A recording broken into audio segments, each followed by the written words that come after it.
You asked, how to divide 1007 by 6 using the long division method. 1 is too small.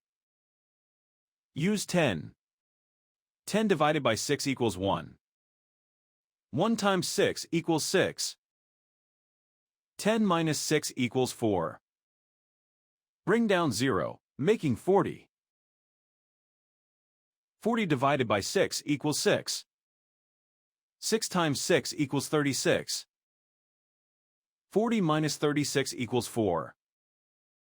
Bring down 7, making 47. 47 divided by 6 equals 7. 7 times 6 equals 42. 47 minus 42 equals 5.